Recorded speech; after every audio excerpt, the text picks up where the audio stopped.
اعوذ باللہ من الشیطان الرجیم۔ اللہ کی پناہ میں آتا ہوں شیطان مردود کے شر سے۔ بسم اللہ الرحمن الرحیم۔ شروع اللہ کے نام سے جو بڑا مہربان نہایت رحم والا ہے۔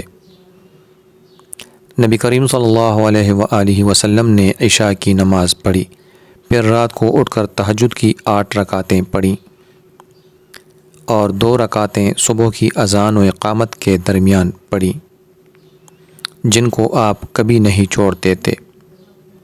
فجر کی سنتوں پر مداومت ثابت ہوئی۔ صحیح بخاری حدیث نمبر 1159۔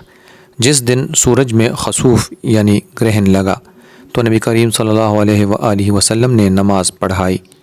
آپ صلی اللہ علیہ وآلہ وسلم کھڑے ہوئے، تکبیر کہی، پھر دیر تک قرآن مجید پڑھتے رہے، لیکن اس کے بعد ایک طویل رکوع کیا۔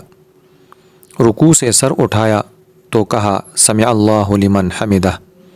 پھر آپ صلی اللہ علیہ وآلہ وسلم پہلے کی طرح کھڑے ہو گئے اور دیر تک قرآن مجید پڑھتے رہے، لیکن اس مرتبہ کی قرأت پہلے سے کچھ کم تھی۔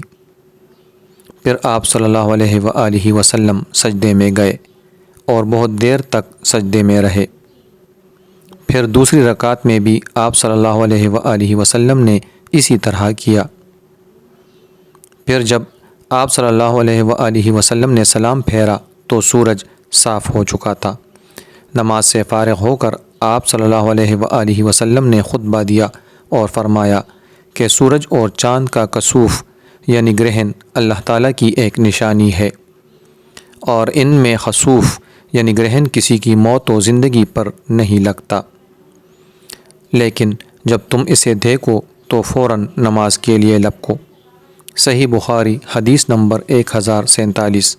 رسول اللہ صلی اللہ علیہ وآلہ وسلم نے فرمایا، سورج اور چاند دونوں اللہ تعالیٰ کی نشانیاں ہیں، اور کسی کی موت و حیات سے ان میں گرہن نہیں لگتا، بلکہ اللہ تعالیٰ اس کے ذریعے اپنے بندوں کو ڈراتا ہے۔ صحیح بخاری حدیث نمبر 1048۔